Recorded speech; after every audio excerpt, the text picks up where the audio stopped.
Nós vamos falar nesta manhã sobre reconstrua a sua história. E nós estando diante da palavra do Senhor, nós sabemos que Ele é o pão da vida. Nós sabemos que Ele é que vem alimentar a nossa alma. Você podia até orar agora no seu coração, falar com Deus, falar: Senhor, fala comigo. Eu preciso da Tua palavra. E a Tua palavra vai orientar a minha vida, as minhas decisões, as minhas escolhas. É o Senhor que faz isso. Você poderia então fazer esta oração agora. Eu sei que o Senhor é bom. E o Senhor vai trazer sobre você a resposta e vai trazer sobre você a sua palavra. Amém? Vamos abrir a nossa Bíblia. Nós vamos ler 2 textos hoje para o estudo da palavra do Senhor. O primeiro trata da história de um homem que tinha dó de si mesmo. Eu creio que todos nós já passamos por uma situação assim. Porque os incrédulos prosperavam e ele estava passando por dificuldades. Vamos ler esse texto. Se encontra-se no livro de Salmos,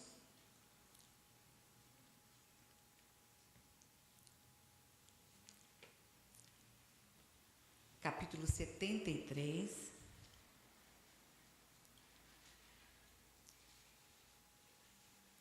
Nós vamos ler primeiro os 5 primeiros versos.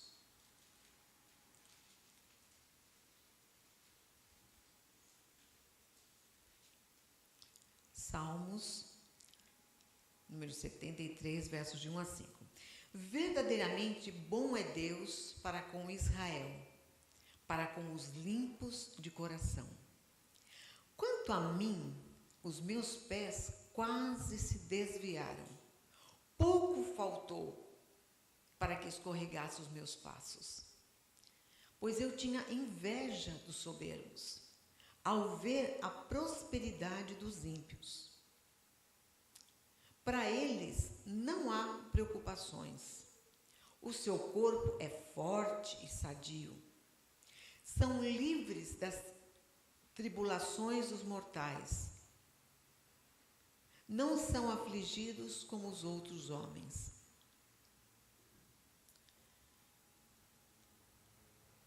Como a Bíblia é atualizada. A autopiedade, ela não incomodou apenas as pessoas que viveram antigamente, mas ela está constantemente tentando tomar o controle dos pensamentos das nossas vidas nos dias de hoje. E a autopiedade, ela é uma tentação, na verdade, para aqueles que estão passando por uma experiência emocional desoladora. E nós poderíamos fazer uma lista delas. E ainda poderia continuar. Por exemplo, nós oramos pela irmã Miriam agora. Quando uma pessoa querida morre. Ou quando você perde o emprego. Ou quando você tem que enfrentar uma tragédia financeira. Ou quando você tem que enfrentar uma grande tragédia emocional. Ou quando o casamento não vai bem. Ou quando você não tem ainda a vida de casado, de casada, e você gostaria que assim fosse. Ou qualquer momento de catástrofe emocional. Alguma coisa que você queria muito e você não tem. Algumas situações bem próximas da gente, quando um filho ou uma filha tem depressão e você passa vivendo uma situação de anos com aquela situação.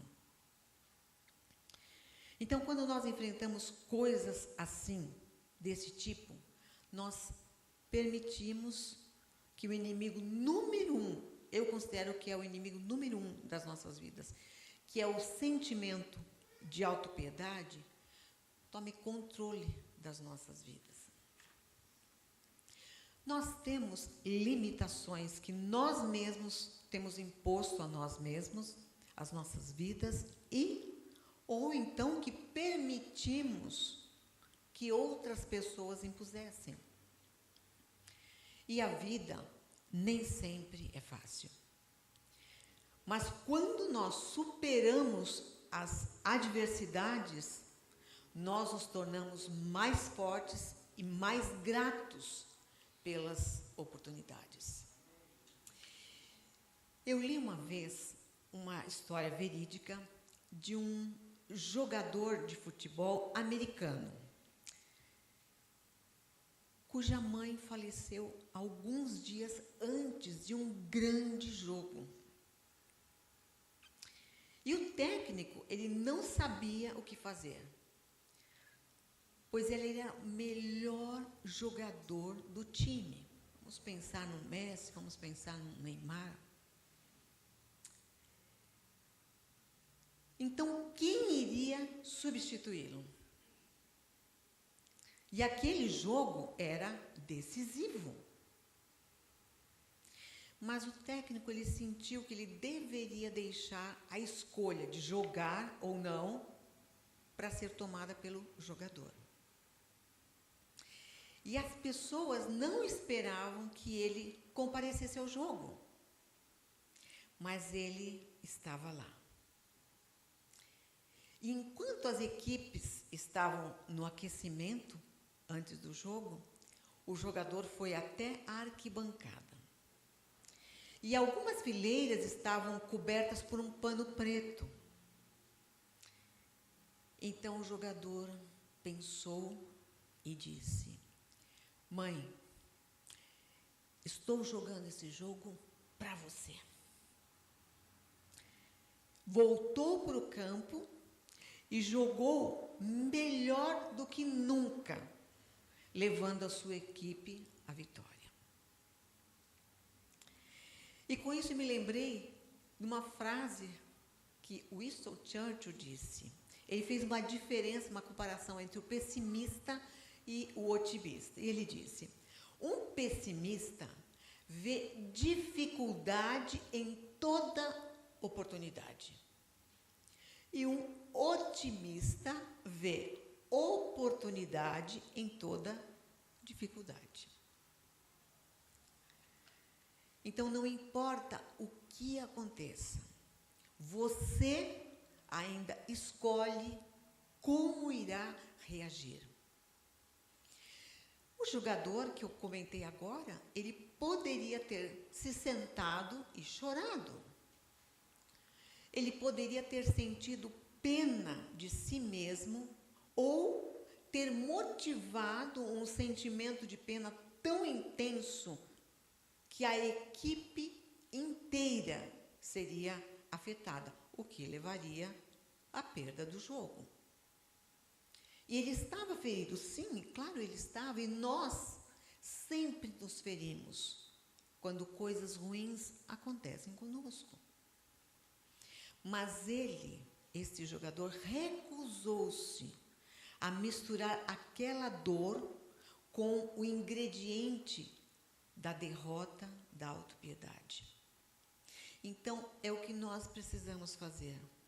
Vamos optar por fazer da autopiedade um convidado indesejável para a sua mente, para a nossa mente. Billy Graham, ele disse assim: crentes, olhem para cima e tenham coragem. Os anjos estão mais próximos do que vocês imaginam. Então, são verdades que muitas vezes nós nos esquecemos. E a vida, ela gira em torno de escolhas, porque cada situação será uma escolha. Você escolhe como reagir em certas situações. Você escolhe ser agradecido ou ficar preocupado. Você escolhe ganhar o insight de Deus, isto é, aquele discernimento, aquela compreensão profunda, ou ficar com ódio. Você escolhe a vida que vai viver. E cada um de nós pode pensar nessas situações todas. Eu posso escolher ser a vítima da situação e desmoronar, ou eu posso aprender com ela e ser melhor ainda. Então vamos escolher a vida. Vamos escolher viver bem, porque viver bem deve ser algo intencional. A gente faz pensando na intenção de chegar àquele propósito. Então não pare de sonhar com aquilo que a sua vida ainda pode ser. Talvez você não tenha se tornado tudo aquilo com que sonhou, mas você nunca alcançará alguma coisa com a qual não tenha sonhado. Qual escolha você vai fazer? E agora eu quero continuar com a leitura deste mesmo salmo, mas dos versos 21 a 28.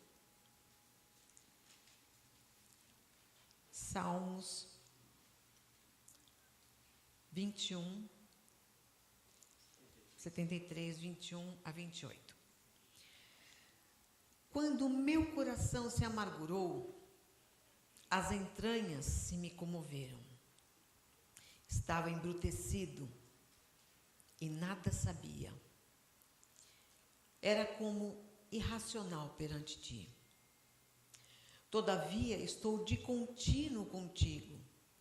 Tu me seguras pela minha mão direita. Guias-me com o teu conselho, e depois me receberás na glória. A quem tenho eu no céu senão a ti? E na terra não há quem eu deseje além de ti. A minha carne e o meu coração desfalecem, mas Deus é a fortaleza do meu coração e a minha porção para sempre. Os que se distanciam de ti perecerão, e tu destróis todos aqueles que são infiéis para contigo. Mas para mim, bom é aproximar-me de Deus, e pus o meu refúgio no Senhor Deus, e anunciarei todas as suas obras. Amém.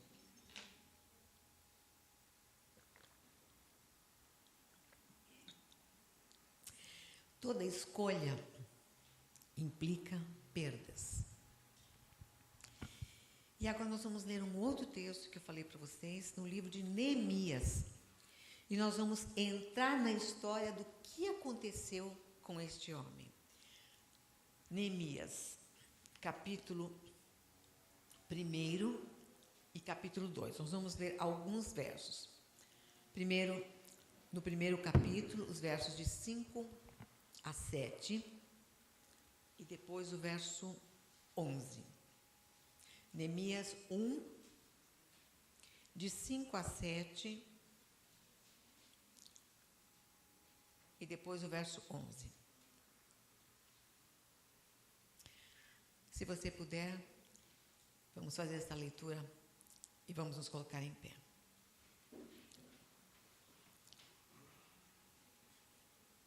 Então eu disse: Ah, Senhor, Deus dos céus, Deus grande e temível, que guardas a aliança e a benignidade para com aqueles que te amam e obedecem aos teus mandamentos.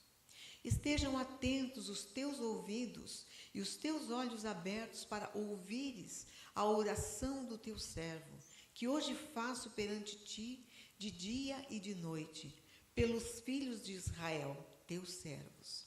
Faço confissão pelos pecados dos filhos de Israel, que temos cometido contra ti. Também eu e o povo de meu pai pecamos. Temos procedido perversamente contra ti e não temos obedecido aos mandamentos, nem aos estatutos, nem aos juízos que ordenaste a teu servo Moisés.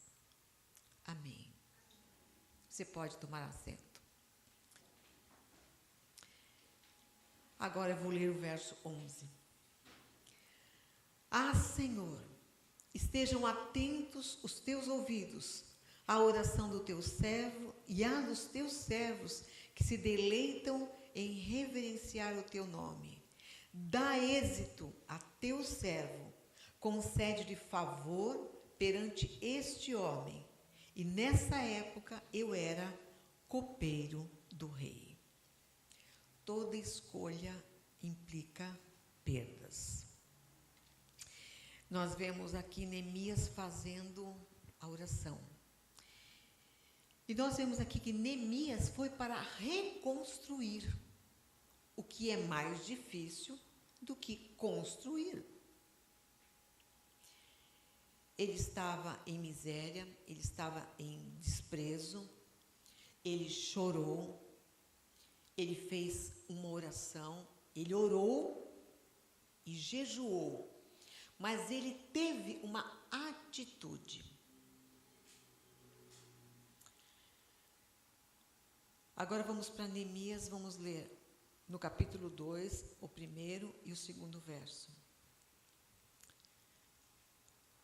Artaxerxes envia Neemias a Jerusalém. No mês de Nisan, no 20º ano do rei Artaxerxes, quando lhe trouxeram o vinho, eu, falando de Neemias, o tomei e o dei ao rei. Nunca antes eu estivera triste na presença dele. E assim o rei me perguntou: por que está triste o teu coração e o teu rosto, se não estás doente? Não é isso senão tristeza de coração. Temi sobremaneira. Com certeza, Neemias sabia que para reconstruir, isso requer disposição, trabalho e perseverança. E você quer reconstruir a sua história, seja numa área ou em outra? Você precisa, então, de disposição, você precisa de trabalho e de perseverança. Agora, Neemias, na situação em que ele se encontrava, fazendo uma boa coisa, mesmo assim, ele encontrou oposição. Vamos ler no verso 19. Quando, porém, Sambalate, o horonita, e Tobias, o oficial amonita, e Gesem, o árabe, ouviram a respeito disso, zombaram de nós, desprezaram-nos e perguntaram: o que é isso que fazeis? Quereis rebelar-vos contra o rei? Então Neemias se viu, através de Sambalate, de Tobias e Gesem, nessa oposição. Neemias foi cercado por hostilidade. Mas sabe qual a atitude que Neemias teve? Ele repudiou os inimigos. Ele rejeitou os inimigos. E aqui no verso 19, quando nós lemos isto. E depois, no verso 20, Neemias toma uma outra postura. Ele declara a vitória, ele declara o bom êxito em nome do Senhor. Vamos ler o verso 20, quando ele dá a resposta para eles três. Respondi-lhes: o Deus dos céus é quem nos fará prosperar. Nós, seus servos, nos levantaremos e reedificaremos. Até vós não tendes parte, nem direito, nem lembrança em Jerusalém. Então ele afirmou: nós disporemos e reedificaremos. E como fez Neemias, é o que nós precisamos fazer. E nós temos que nos lembrar das promessas de Deus. E Deus faz aqui uma promessa. Vamos ler no capítulo 1, no verso 9.